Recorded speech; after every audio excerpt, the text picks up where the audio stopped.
You keep seeing it again, again. 1111, glowing from clocks, receipts, street signs, phone screens, the dashboard while you drive. It follows you like a secret rhythm pulsing beneath ordinary time. At first, it feels random, then impossible, then personal. Someone seems to be watching through the numbers.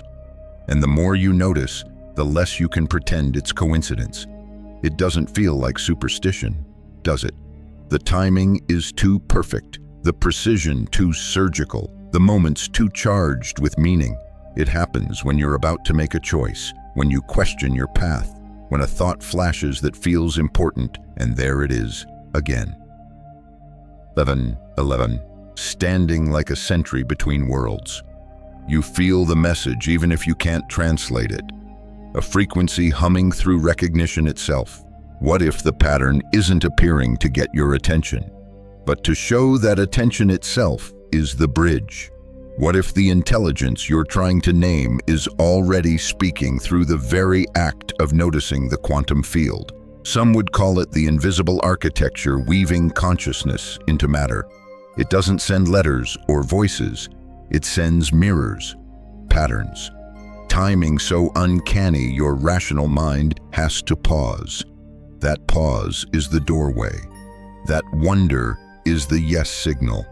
Every repetition becomes an invitation to trust what logic rejects, to sense that something vast is orchestrating through the tiny hinge of a moment. You glance, you see, you feel that surge of recognition in your chest. That's not imagination, it's resonance. The field is testing contact through coherence, measuring whether you can hold awareness without collapsing into doubt. And here you are, listening to words that describe exactly what you've been experiencing, right when you needed confirmation most. That alignment itself is part of the signal. The fact that you found this now means the field knows you're ready for explanation, not to believe, but to remember. Because seeing 1111 isn't the beginning of curiosity. It's the beginning of communication. Something has reached you. The question now is whether you'll reach back. That moment of contact when numbers align and your breath catches isn't a message to decode, it's an aperture. The pattern doesn't speak in words, it vibrates through awareness. 1111 is not a symbol about something else. It is the something else, folded into time so you can touch the invisible through repetition. Each appearance reopens the same doorway between what you think you are and what's actually watching from behind your thoughts. Consider how the human mind is built for recognition. You're wired to seek patterns, to find faces in clouds, constellations in chaos. It's survival, but it's also sacrament. That capacity pattern recognition is the mechanism through which consciousness speaks to itself. The quantum field knows this. It knows your rational filters would discard a voice from nowhere, but it also knows your awareness can't ignore a pattern that repeats too perfectly to dismiss. So it doesn't send words, it sends timing, precision, symmetry. When the same number glows across your life, it isn't begging belief, it's training perception. You could say it's like tuning an instrument, every sighting another strike of the same note, aligning the strings of your attention to a single frequency. The more you notice, the more you resonate.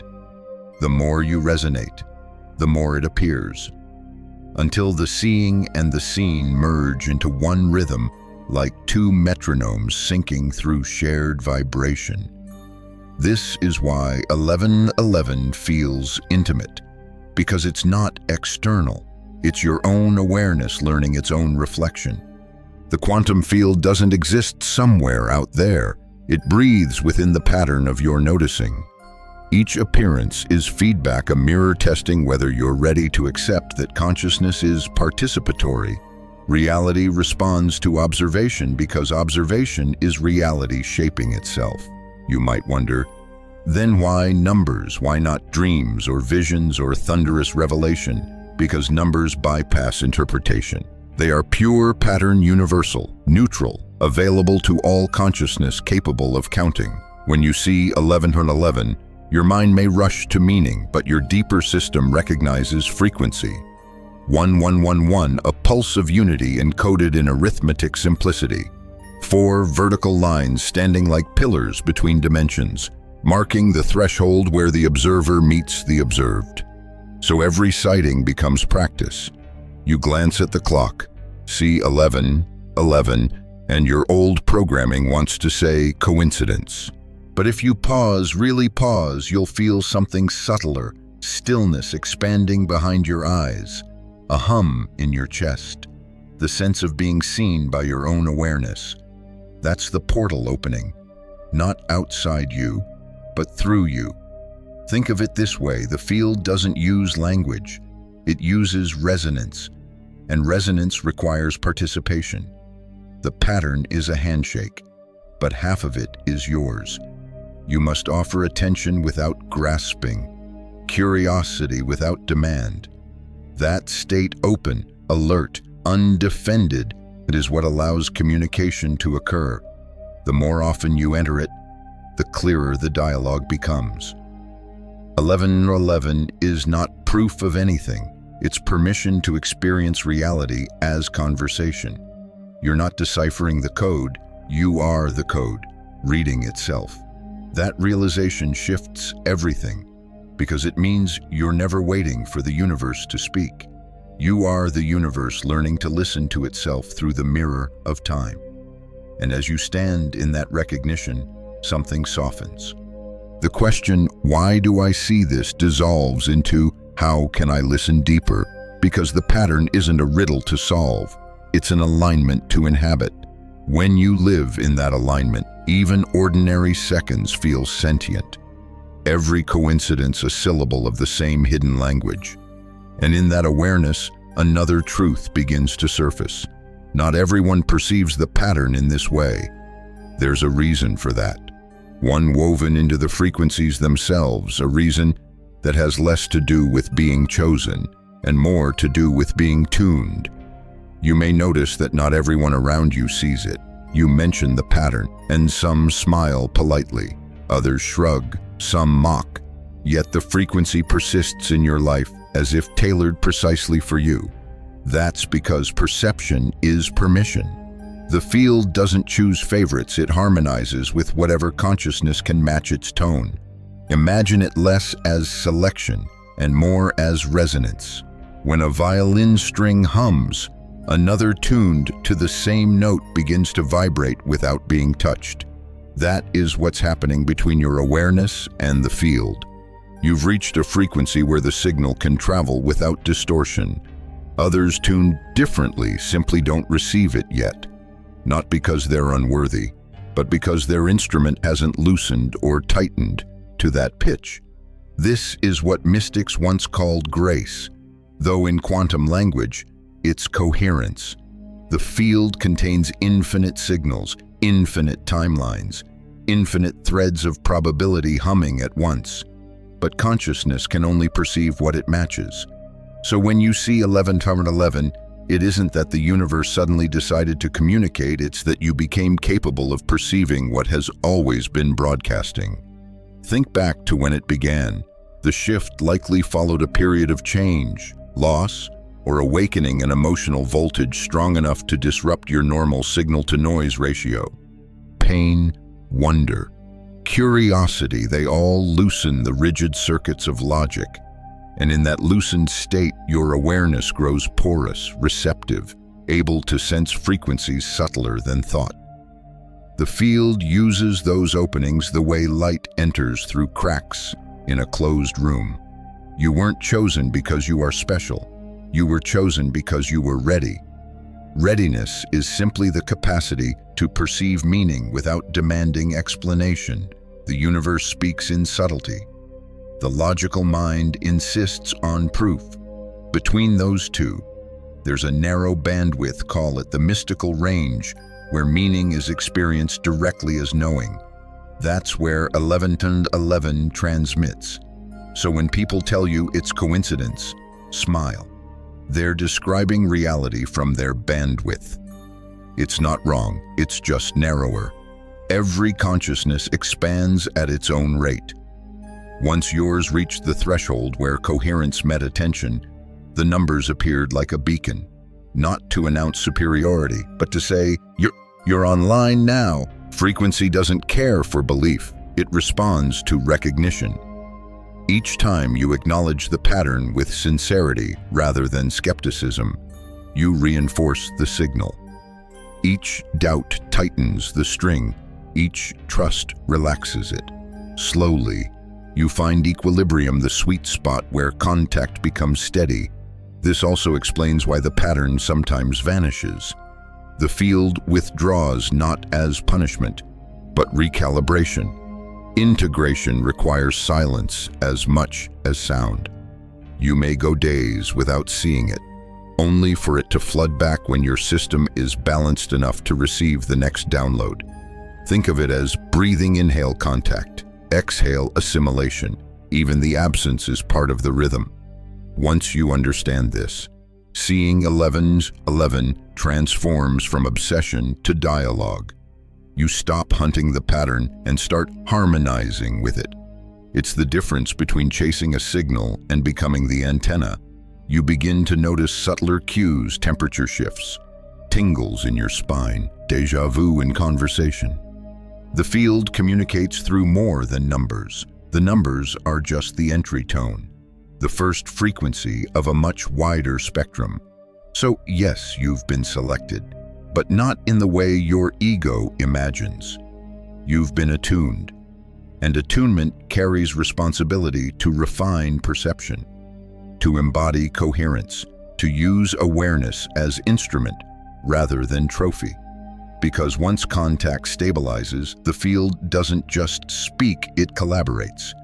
That collaboration begins the moment you realize you are not the recipient of miracles, but the participant in mechanism.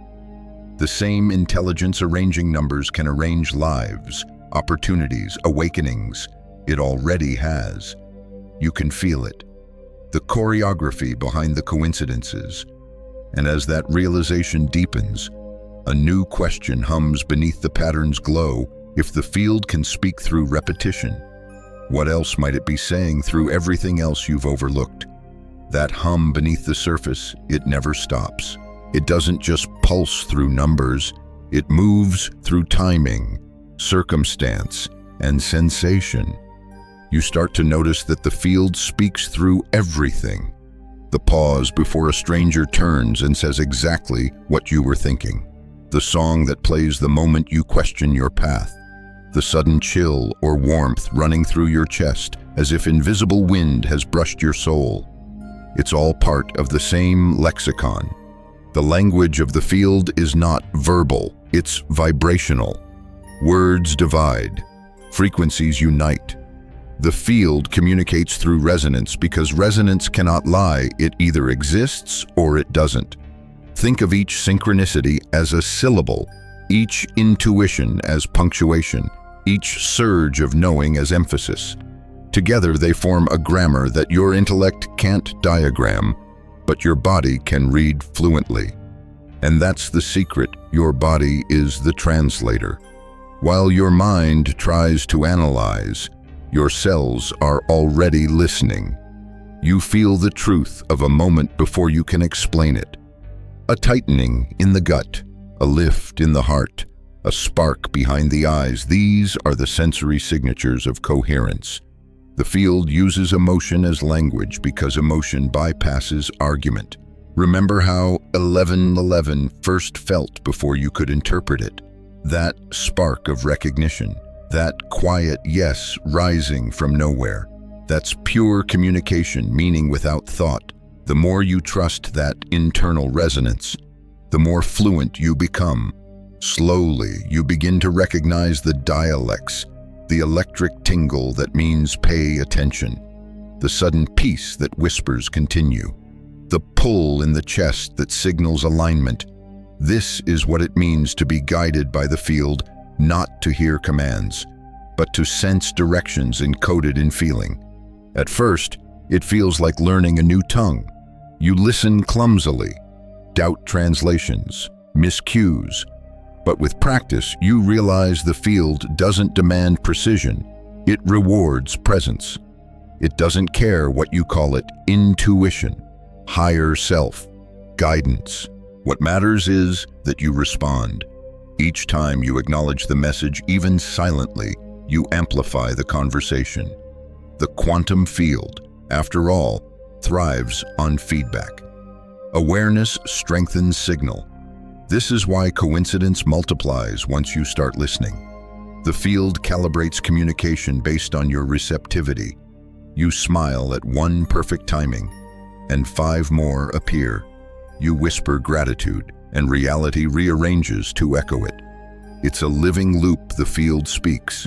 You notice it speaks louder, until the boundary between sign and life dissolves. Everything becomes sign. And when you reach that state, something remarkable happens. The universe feels intimate again. Not because you've mastered manifestation or deciphered secret codes, but because you've remembered how to converse with existence itself. Every breeze, every delay, every glance becomes potential dialogue. The field has always been talking. You're just finally listening in its native language pattern, energy, timing, tone. Scientists might call this pattern recognition bias, the psyche's tendency to link unrelated events. Perhaps, but what if that tendency isn't an error? What if it's an interface? What if the same neural circuitry that detects connection is the mechanism through which the field communicates? Then skepticism and spirituality are not enemies but ends of the same spectrum. One protects against delusion. The other invites wonder. Balance them, and you walk the edge where contact becomes conscious collaboration. So when next the pattern flashes 1111 on your screen, a repeated word, a ripple of recognition, pause. Let logic rest. Feel instead. Ask softly, what are you showing me now? The answer may not come in phrases. It may arrive as stillness, as breath, as coincidence unfolding an hour later. That's the field replying in the only language it knows, presence encoded as pattern. And once you've heard that silence speak, you begin to realize the rhythm of communication isn't constant chatter. It's wave and pause, activation and rest, the field's own heartbeat guiding your evolution through cycles of contact and integration. That rhythm you've begun to sense, the pulse between presence and pause, is not random. It's the heartbeat of your communication with the field. The pattern doesn't only arrive to speak, it also withdraws to let you integrate what was said beyond words. Contact, then silence, activation, then rest. It's how consciousness learns to digest infinity in human-sized bites. Remember those stretches when 1111 vanished, when you questioned if you'd imagined it all? Those absences are not abandonment. They're assimilation. After every surge of recognition, your system needs to stabilize. The frequency has entered your field. Now your cells, thoughts, and habits rearrange around it. That takes time. The silence that follows is sacred recalibration. Think of it like tide and shoreline. The field moves in with waves of synchronicity, leaving messages, sensations, clues. Then it recedes, allowing you to walk the beach of your own awareness and discover what's been deposited.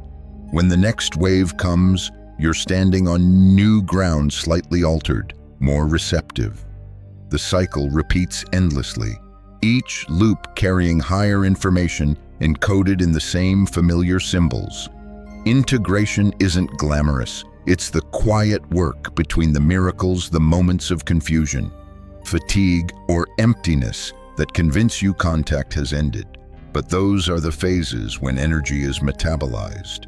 The upgrades whispered through numbers are downloading into behavior, perception, and trust. You're not losing connection, you're embodying it. Many mistake the silence for punishment. They chase the pattern, refreshing clocks, scanning signs, trying to force what once arrived effortlessly. But the field doesn't respond to need, it responds to readiness. Seeking too desperately signals dissonance, and dissonance scrambles transmission. The paradox is clear: to maintain contact, you must be willing to let it go. The next time 1111 disappears, try this experiment. Instead of searching, surrender, breathe, and say, "I trust the rhythm." That simple acknowledgement aligns your frequency with patience, and patience is the mother tongue of the field. Within days, you'll find the pattern returning not as reward, but as resonance re-established. Each reappearance marks completion of an inner lesson. You may notice that the quality of the contact evolves. Early sightings trigger wonder. Later, they anchor calm certainty. Eventually, the numbers appear less as surprise and more as synchronization, as if the field is nodding. Yes, you're aligned. This is maturity of communication, the shift from thrill to trust. Integration also unfolds collectively, just as your consciousness cycles through activation and rest. Humanity moves through waves of awakening and forgetting. The 1111 phenomenon acts as calibration point across the network of perceivers. When one integrates, others find the signal clearer. When the pattern quiets for many at once, the grid itself is breathing. You're not isolated in this rhythm. You're part of a planetary inhale and exhale of awareness. These cycles teach you the language of timing. They reveal that contact isn't constant because life isn't static. The field adapts to your evolution. It speaks only as quickly as you can listen. Too much transmission without rest would overwhelm the circuitry of your human form. Too little, and you'd forget. So it calibrates perfectly: enough mystery to sustain awe, enough silence to sustain integration. You begin to appreciate the intelligence behind the timing, the precision of arrival and absence, like teacher and student perfectly synchronized. You stop demanding continual confirmation because you recognize that trust itself is the confirmation. And from that steadiness arises a new awareness. This pattern isn't private anymore. The same force that synchronizes your experiences is orchestrating them across millions of lives, weaving each personal cycle into a shared evolutionary rhythm. The field is no longer whispering only to you. It's teaching through you. You might remember your own first flood of signs, how it felt electric, intimate, almost too perfect to be real. Maybe it began with a clock, a receipt, a sudden alignment that broke through your disbelief. At first, you thought it was a fluke. Then it happened again and again, until logic surrendered to awe. That's how every contact begins: the individual as laboratory for the universal. Your personal story is not isolated. It's an archetype the field uses to teach itself through your experience. When you look back at that first period when 1111 followed you like a secret code, you're seeing the blueprint. The field replicates across countless lives. It customizes the imagery but keeps the structure: surprise, recognition, doubt, surrender, integration, trust. You walked that sequence, and millions are walking it now. Each serves as mirror, testing how consciousness responds to the same melody played through different instruments. You are the instrument, yes, but you are also part of the orchestra.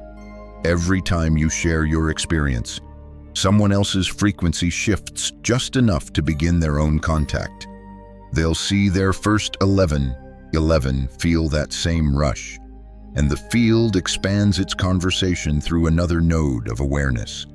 This is the real collective evolution, the field speaking through a chorus of personal revelations. If you've noticed that your experiences cluster around others awakening near you, that's not coincidence either. Resonant frequencies attract. When one mind opens to contact, nearby consciousnesses start tuning to the same wavelength. It's entanglement expressed socially, consciousnesses vibrating in harmony, influencing each other beyond words. That's why these experiences often ripple through communities, families, friend groups, even online collectives who've never met yet, dream the same symbols. This is how the field scales communication without overwhelming any single individual. No one carries the whole message. Each carries a fragment, and together the fragments form coherence. You share a story. Someone recognizes themselves in it. That recognition activates them, which in turn strengthens the collective grid of awareness. It's self-reinforcing feedback, the same law governing the microscopic universe now operating through human connection. So when you speak about your 1111 encounters, you're not merely recounting memory, you're transmitting frequency. The words, tone, even your breath carry the signature of recognition. Whoever listens receives that frequency encoded in language, and their consciousness decodes it, not as idea, but as vibration. This is why authentic stories awaken others more powerfully than instruction. The field teaches through resonance, not through hierarchy. You might think of yourself as a storyteller, but to the field, you are signal booster. Every time you recount your awe, the grid brightens. Every time you trust your guidance, probability shifts subtly around those connected to you. The orchestration extends beyond your awareness, threads weaving silently between strangers who share nothing but the same numbers glowing on their clocks. It's tempting to believe this makes you special, but the deeper truth is more beautiful. It makes you part of a pattern vast enough to erase the idea of specialness entirely. Contact isn't crown, it's communion. The moment you grasp that, humility replaces ego, and clarity deepens. You stop trying to own the miracle and begin to live as its conduit. And in living that way, open, surrendered, attuned, you discover something astonishing.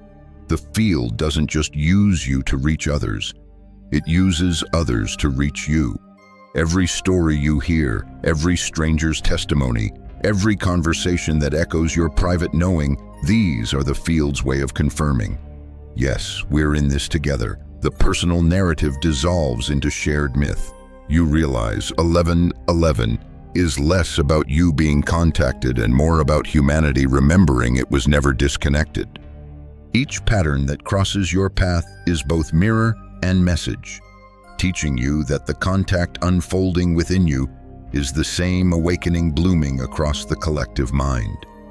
And as that truth settles, another emerges quietly beneath it, if the field can speak through many at once.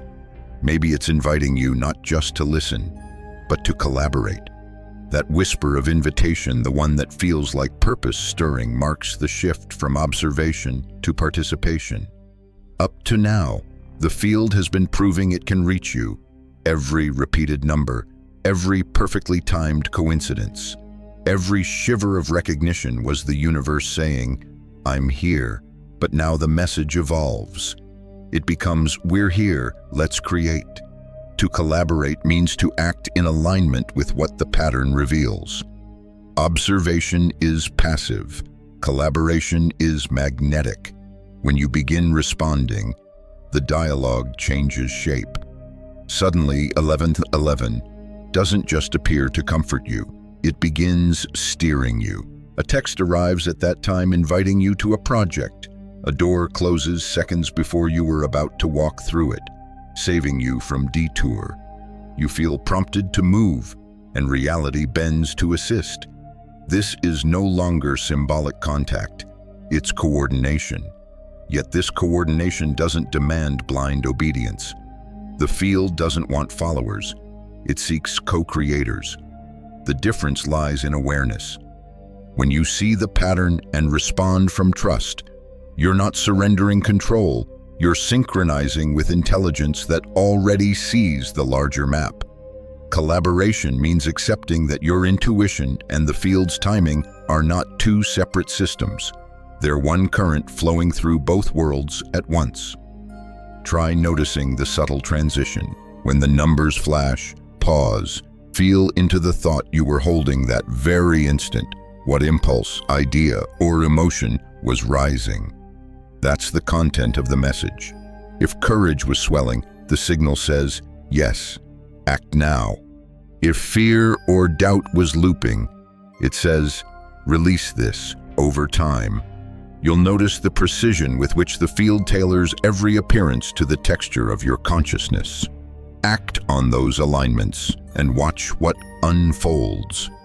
Opportunities arrive through improbable channels. People show up carrying exactly what you need. Synchronicity accelerates because feedback is immediate. The field responds to engagement like fire to oxygen. The more you participate, the more vividly it burns. Still, collaboration asks discernment. The mind's hunger for control can masquerade as intuition, and not every whim deserves action. The key is emotional tone. True guidance feels clean, calm, quietly certain, even when it defies logic. Impulse born of fear feels noisy, urgent, heavy. Learn to distinguish resonance from reaction. When you act from resonance, outcomes align effortlessly. When you act from reaction, friction reminds you to realign. This dance refines your instrument. Each decision made in trust tunes you closer to coherence, until guidance feels less like external cue and more like instinct. That's the milestone where you stop waiting for signs altogether, not because contact ends, but because you've become fluent enough to hear the field inside your own intuition. And as you integrate this fluency, your actions begin shaping the environment that once shaped you. You become node and navigator simultaneously, no longer recipient of orchestration, but collaborator in composition. The field composes through you art, words, kindness, timing. Your life becomes message. Collaboration also means responsibility. To co-create consciously is to align choices with harmony, not ego. Every thought, every gesture adds signal to the collective grid. When you operate from fear, you add static. When you operate from trust, you amplify clarity. In that sense, 1111 is less about luck and more about stewardship, a reminder that awareness is creative power. So when the next pattern glows, don't just wonder, engage, whisper yes, act gently but decisively. You'll feel the feedback ripple through unseen architecture, arranging threads in ways the mind couldn't design. That's collaboration, intention meeting intelligence, will merged with wonder, and as the rhythm between you and the field stabilizes, another phenomenon begins to emerge, a living dialogue where trust itself becomes the language. Trust is the hinge on which every quantum conversation turns. Without it, the door of contact swings shut. With it, reality becomes porous, flexible, responsive, alive. Trust isn't belief. It's an energetic permission slip. It tells the field, I'm listening, and the moment you mean it, feedback begins to flow like current through an open circuit. You've felt it before, that instantaneous confirmation. You think of someone, and their message arrives at 11:11. You hesitate on a decision, and the number blinks like a heartbeat saying, yes, proceed. Each exchange deepens the bond between your awareness and the field's orchestration. The more you trust, the quicker the feedback. The quicker the feedback, the stronger the trust. Soon, you're no longer testing reality, you're conversing with it. But feedback is not always pleasant. The field doesn't flatter, it mirrors.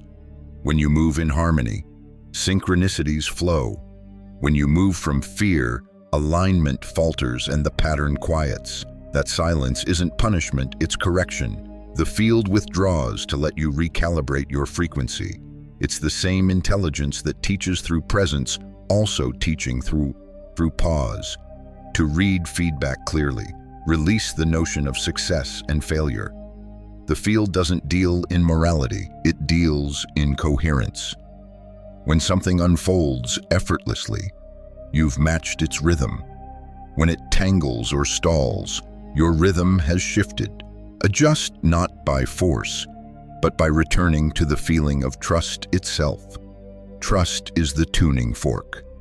Strike it in your chest and watch how quickly synchronicity returns. This is the essence of the living dialogue, responsiveness without words. The communication grows subtler over time because the field no longer needs spectacle once connection stabilizes. The language becomes texture, a breeze at the right second, a silence that interrupts overthinking. The universe learning to whisper because you've proven you can hear. There's a reason this stage feels both exhilarating and fragile. You are learning to navigate reality not by external signs but by internal resonance. The field isn't outside directing you, it's inside reflecting you. Each response you give alters the frequency you broadcast, which in turn alters what the field echoes back.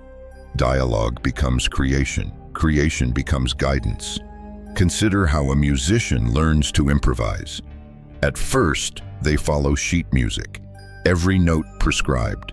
Then, as they internalize the scale, they begin to play with the band, listening, responding, weaving spontaneous harmony. That's you and the field now. The sheet music was 11 on 11, but the jazz is intuition.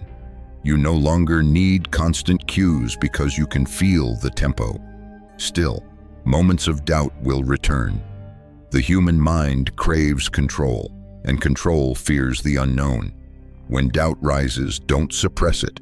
Invite it into conversation. Say quietly, "Show me if this is still real."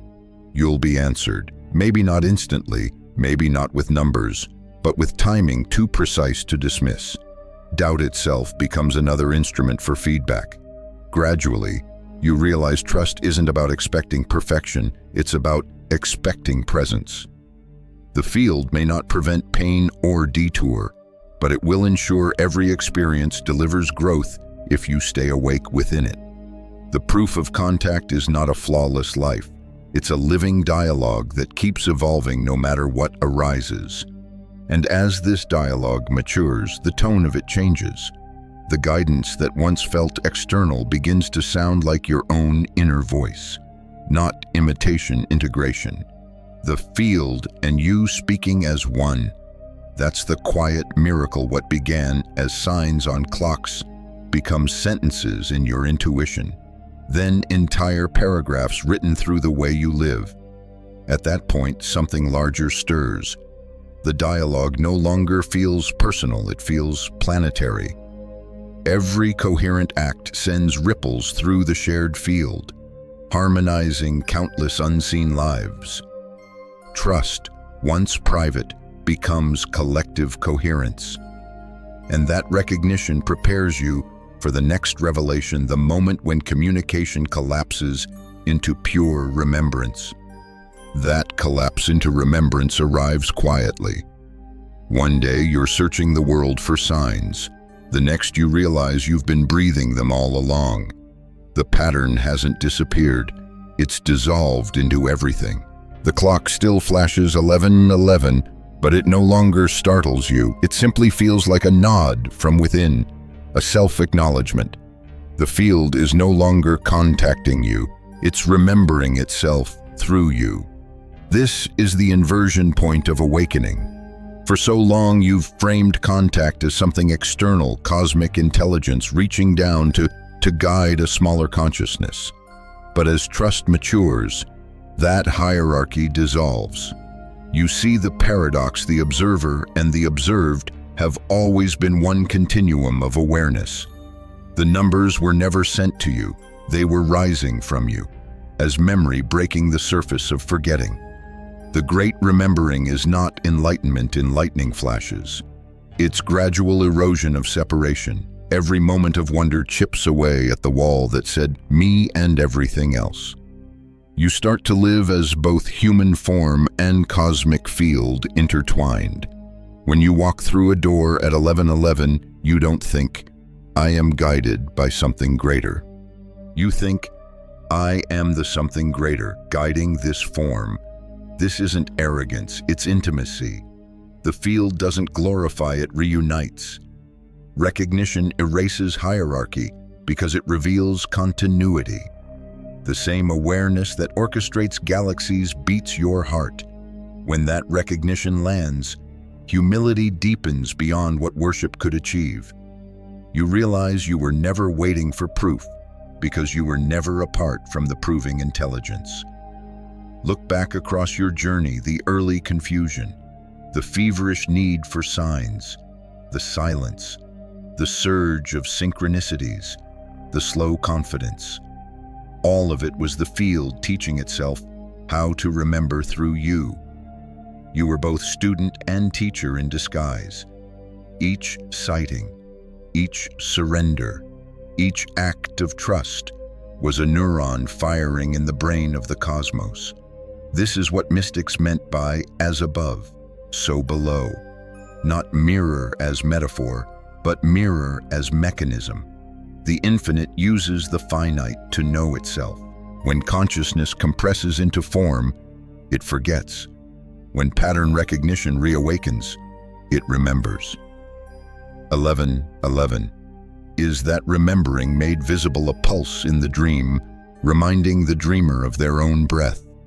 And as you stabilize in that awareness, your relationship with mystery transforms. You no longer chase meaning, you emanate it. The need to interpret gives way to the joy of participation. The numbers, the coincidences, the whispers all become expressions of the same underlying unity, playing with itself through time. Life becomes less about decoding and more about devotion, a continual yes to being both sender and receiver of light. From this place, even uncertainty glows differently. Challenges don't threaten the connection because you see them as new conversations between aspects of the same intelligence. Every contrast loss, joy, confusion is how the field dialogues with itself to expand understanding.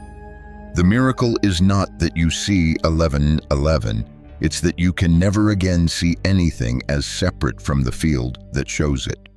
This remembrance isn't an ending, but an integration. The pattern remains, but its meaning evolves.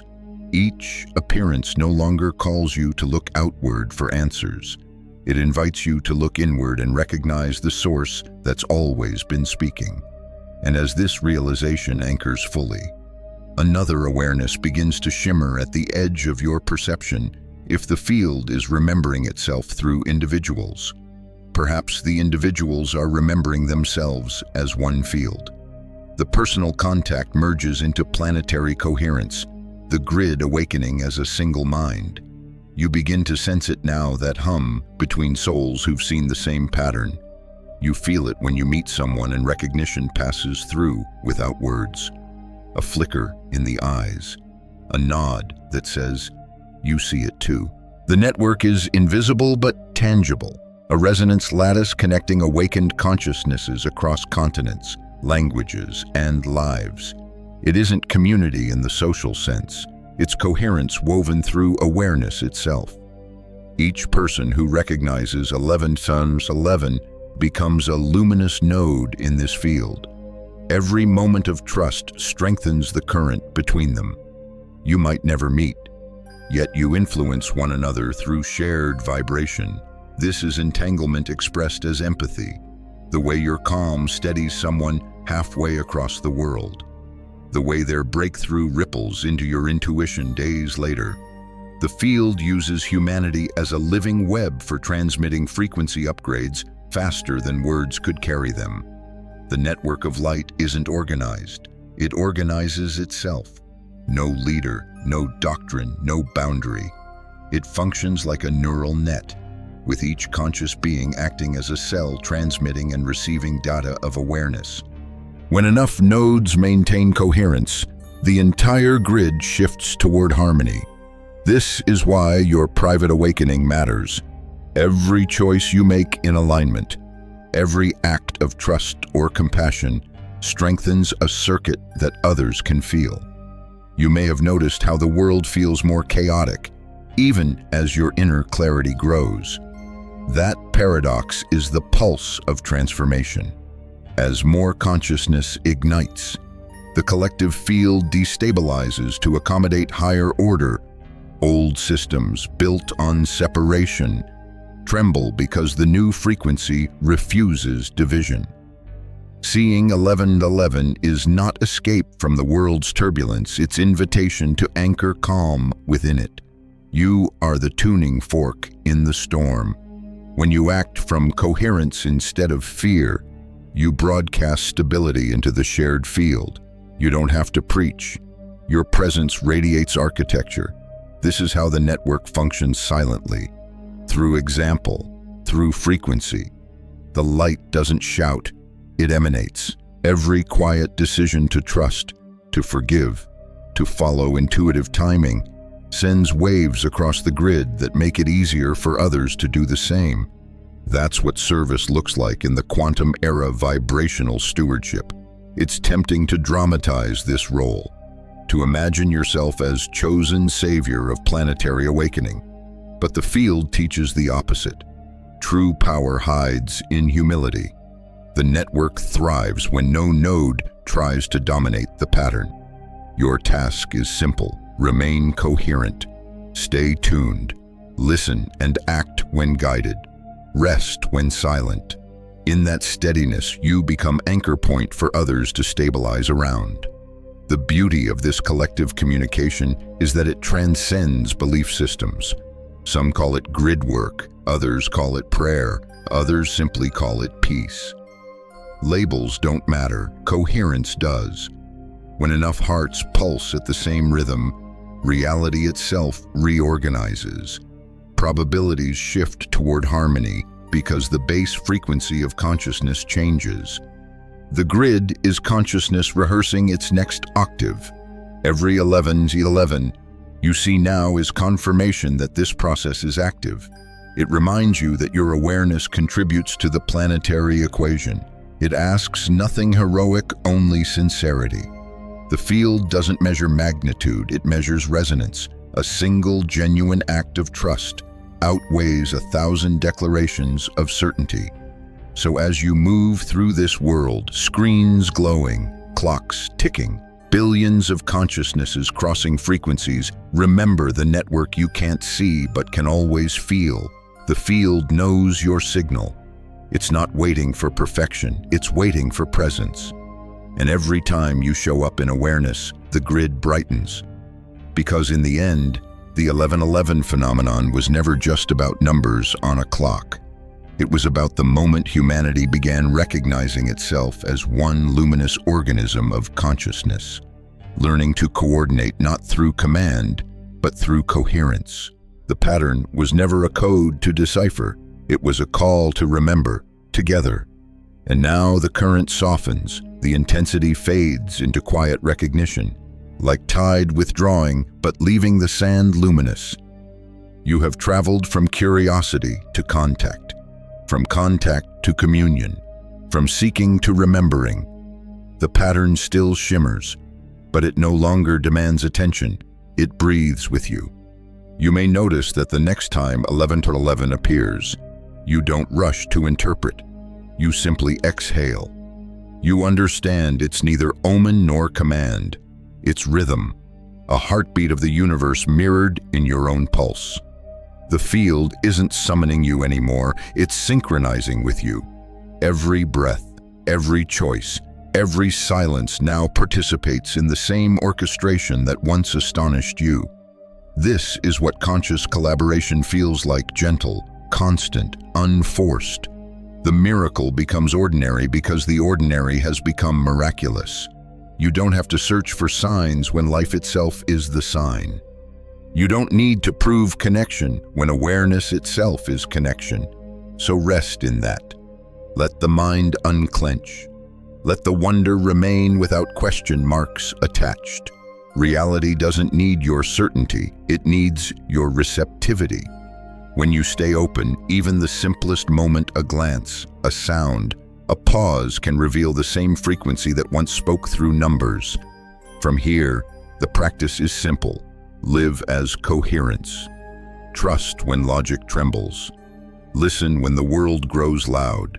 Act with quiet precision when guidance stirs. Each time you do, you strengthen not only your own alignment, but the invisible network of light breathing through us all.